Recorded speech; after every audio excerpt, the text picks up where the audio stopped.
Happy St. Patrick's Day, and welcome to Just Chattin.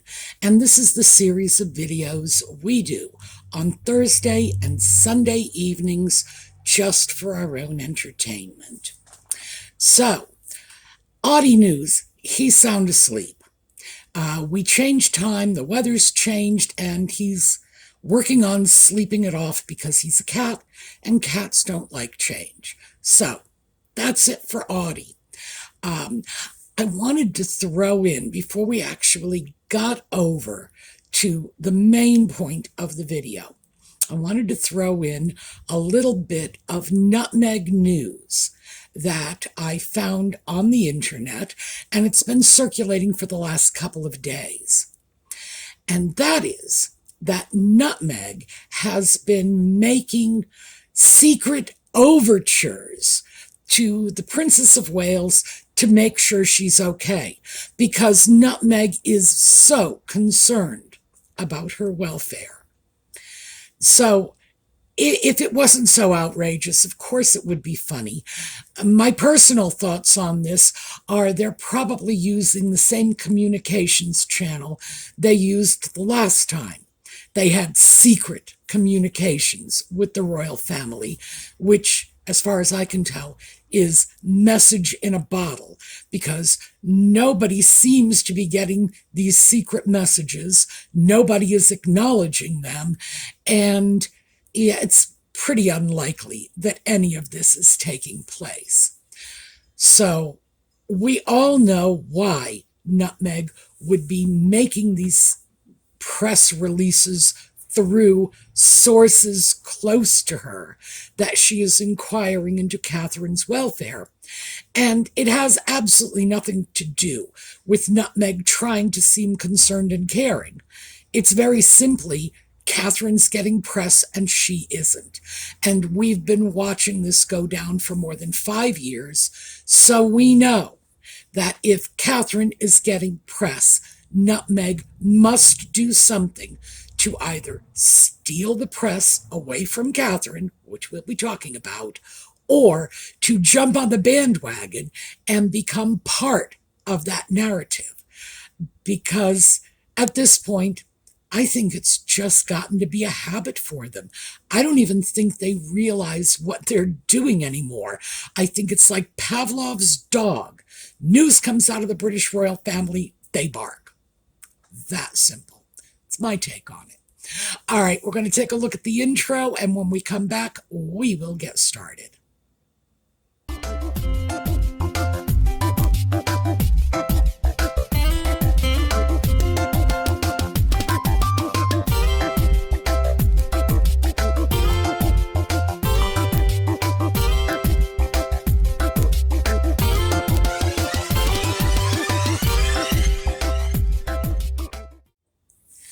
So the big news over the last few days has been Nutmeg's launch of this new company, American Riviera Orchard. Now, when I first heard that, that really nagged at the back of my brain. American Riviera Orchard. It sounds like a word association game. And then I realized what kind of equation it was making in the back of my brain.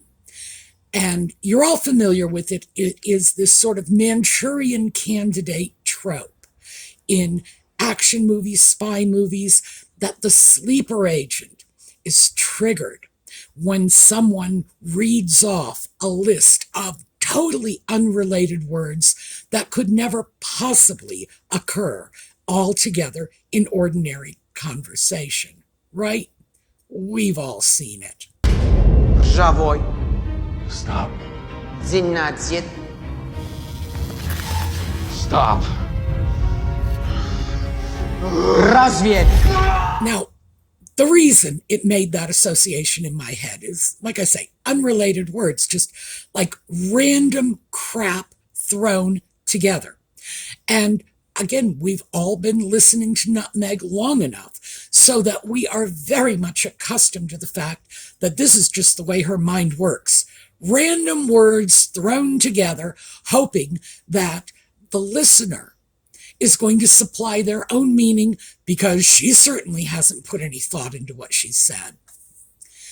Well, she hasn't put much thought into anything else either, because we have a website that is frighteningly awful.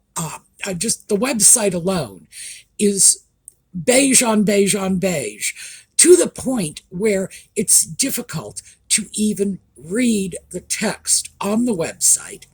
And anyone involved in website design knows that's a big mistake. But it's also got nutmeg pseudo calligraphy on it, because after all, this is all about her. And then we get these images, these little video clips of someone, presumably Nutmeg, but it's hard to tell because it's so fuzzy, in a kitchen playing Susie Homemaker and, I don't know, baking bread, cooking something, probably in a $10,000 Carolina Herrera dress, because after all, it's Nutmeg. And then arranging flowers. Oh, isn't this elegant? Isn't this beautiful? And then someone else in this massively long medieval looking gown, again, $10,000 Carolina Herrera dress is my guess, in a doorway. I can't remember the last time I saw anything this ludicrously pretentious, like ever. But walking away from that for a moment, let's look at the fact that they're not selling anything. They have apparently applied for a trademark, which they don't have yet. So talk about jumping the gun.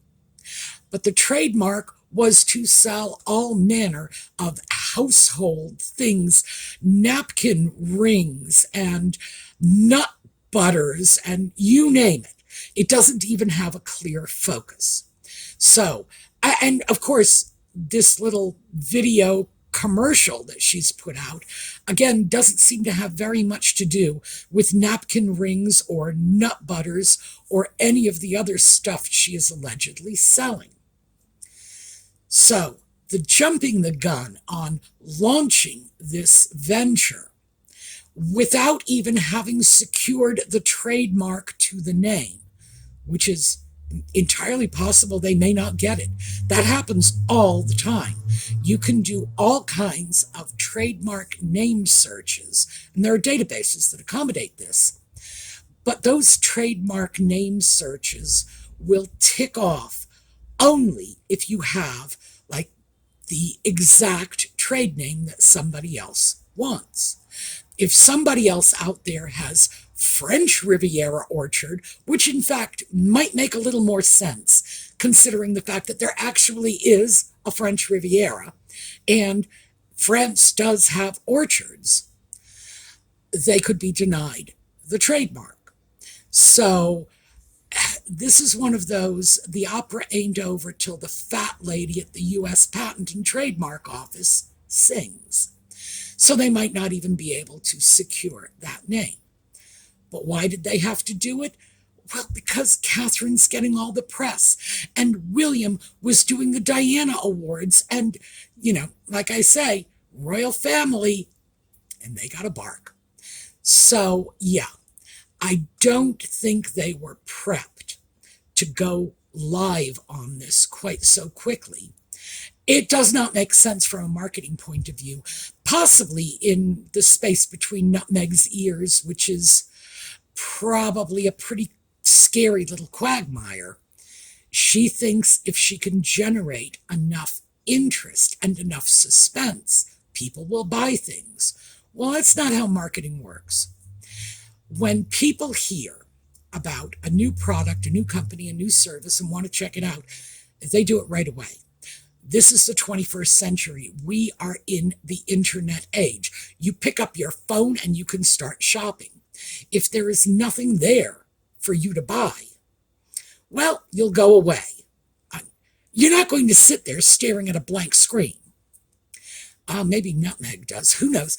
If she does, it only means she's spending far too much time in the company of the sock puppet. But you might come back a few days later, maybe. But for most of us, the internet has shortened our shopping attention span to a few minutes. And they've done studies on this. And when I say a few minutes, I am actually exaggerating, because the way people flip through shopping sites has become lightning fast. My a few minutes is gleaned from studies they were doing back in the 80s and 90s. Subsequent studies, boy, they've left that in their dust. So what are they doing? Nothing. They are telling people, come to our site where you can buy. Nothing. Not smart marketing. But then again, we're talking about not smart people to begin with. I have seen at least one, well, maybe two, one product category, two items. They may be the same item, front, back, I don't know. But it's these tote bags. And they do have, one has the logo of this American Riviera orchard on it. And I have to think about that or I'm going to screw it up, because it doesn't exactly trip off the tongue, does it?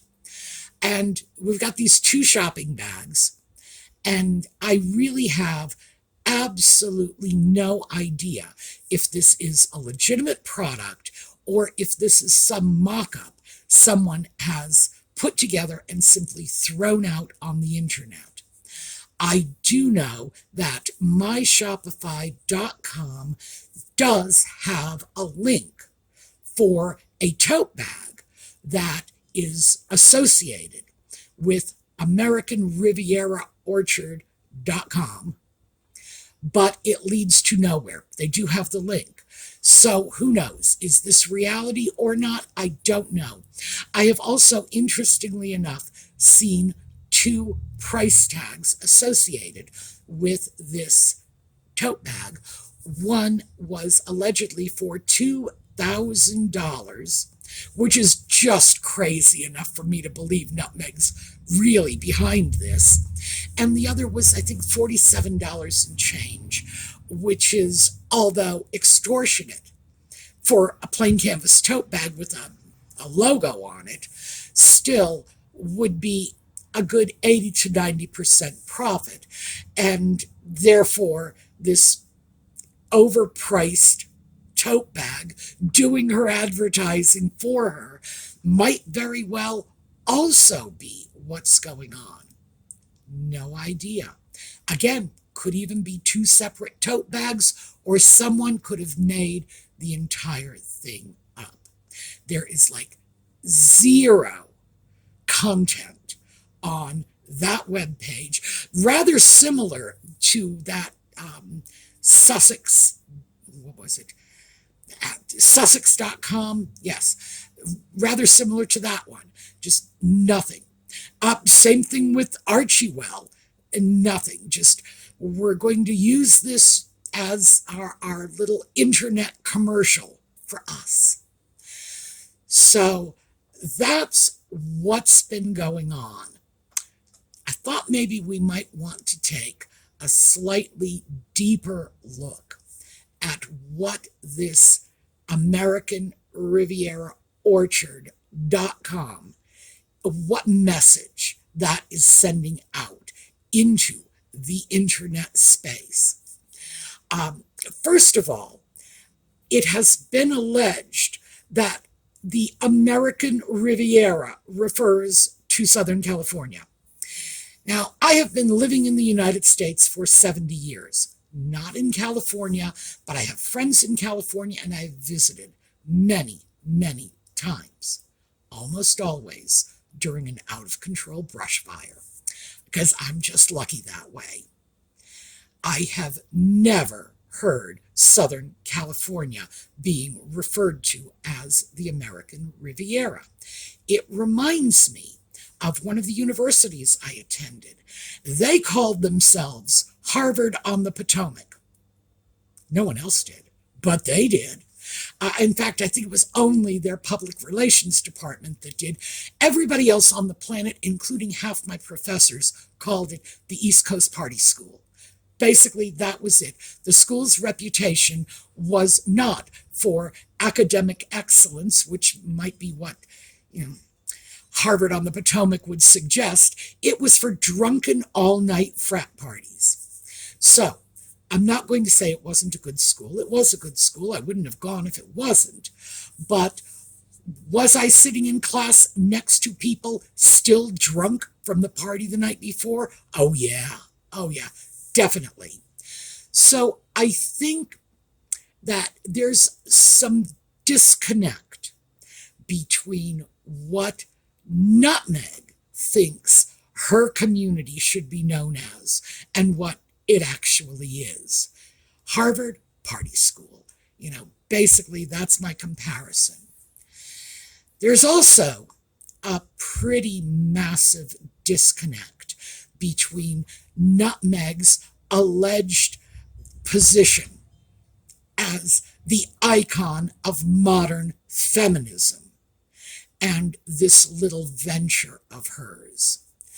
Because what we see when we just look at the products they are applying for the trademark to sell, and this lovely beige website with the images, this is nothing but the 1950s Susie homemaker trope in action. This is nothing about empowered women. I don't see her selling women's briefcases or women's power suits or whatever a modern feminist woman might want. I see her selling the dream, the lifestyle, the inspiration, aspiration of the 1950s housewife. She is apparently intending to sell lifestyle. Basically, I would call it housewares, products. There is nothing even vaguely feminist going on here. In fact, it is just reinforcing the worst stereotypes about women, that the woman's place is in the home, she belongs in the kitchen. Even that video picture, which I assume is her, but I can't tell because it's so fuzzy, shows her in the kitchen stirring a bowl of Lord only knows what. It's like the witch's brew from Macbeth, I'm sure, but still, there she is in the kitchen stirring the little bowl of heaven only knows what. It's like June Cleaver.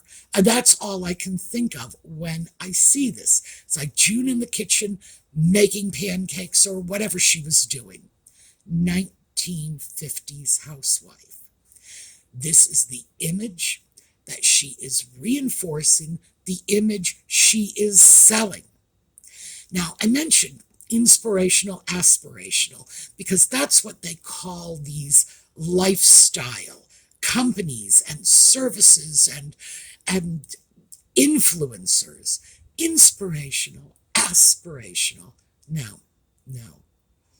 It's hard work setting the last 70 years of feminism on its back feet again, but that's what she's doing. This is, in fact, one of the most ridiculously negative images of women I have seen since the Stepford Wives. And the fact is, this is what it's plugging into. It is sending the message out to women, whatever woman chooses to go to this website. And frankly, I did, for obvious reasons. I'm not actually considering buying any of their weird napkin rings or nut butters.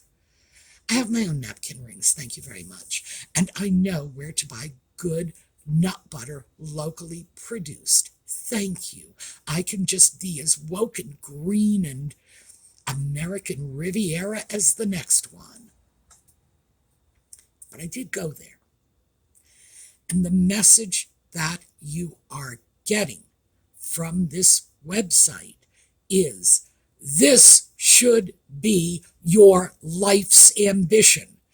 If you can stand around in your disturbingly beige kitchen, stirring a bowl of Lord only knows what, eye of newt, toe of frog, I don't know what she is cooking in there or pretending to cook. This is your highest goal.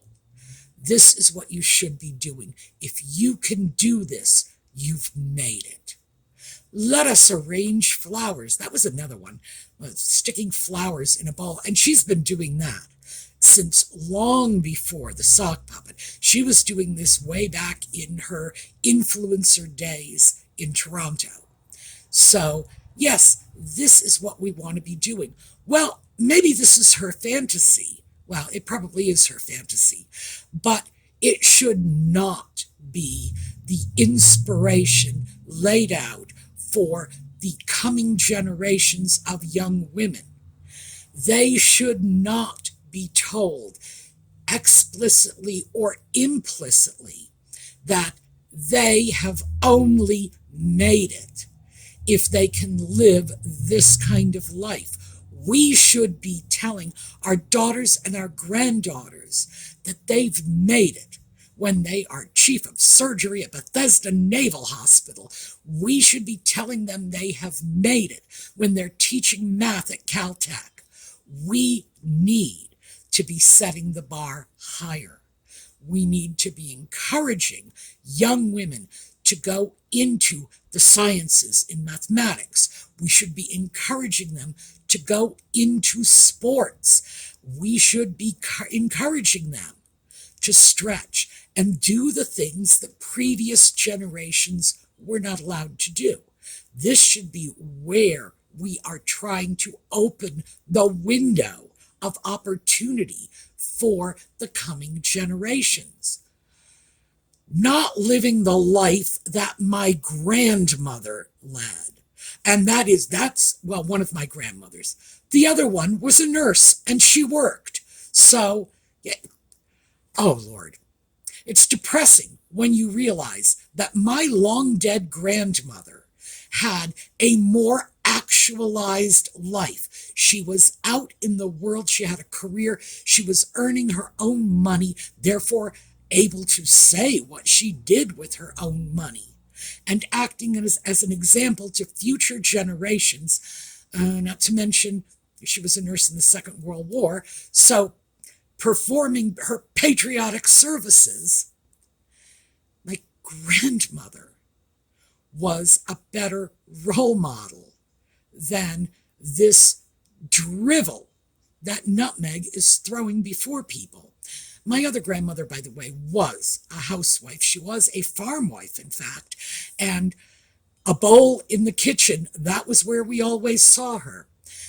But this is not okay. This is not what we should be encouraging young people to see as an aspirational goal.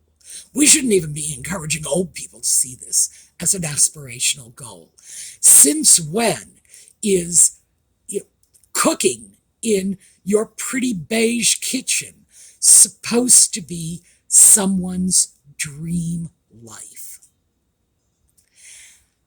Now, add that to the fact that the person who is pushing that dream life has been calling herself a feminist forever. I'm seeing a massive disconnect here. Dare I say, a wonderful example of absolute hypocrisy. Why? Because this will sell. Videos about young women going to college and studying mathematics, or young women in high school trying out for the track team. That's not selling anything. That's not putting money in her pocket. On the other hand, nut butters and napkin rings probably will. Some people will undoubtedly buy this stuff. And this is what many of us in the Megxit community have been saying all along. Nutmeg is a woman with no core values whatsoever. Her only core value, if you will, is herself. Whatever is good for her is her core value. And if she needs to crap all over the feminists who have gone before her, what about her friend Gloria Steinem? Crap all over everything they've done in order to make a buck, she's going to do it.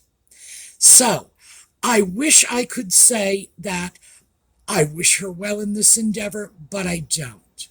Because this endeavor is antithetical to everything I believe as a feminist. So, I can't wish her well. I can only hope that once again she loses interest, like she has done with all the rest of her little projects, and this falls flat on its face, because that's what it deserves. All right, that is what I have for you today. We are going to take a look at a slideshow on the way out. I will see you all next time, and in the meantime, have a terrific day. Don't drink and drive. I know having a drink on St. Patrick's Day is a tradition, but we need to make a new tradition to go along with it. Call a cab or call an Uber. Take care of yourselves, and I will see you next time.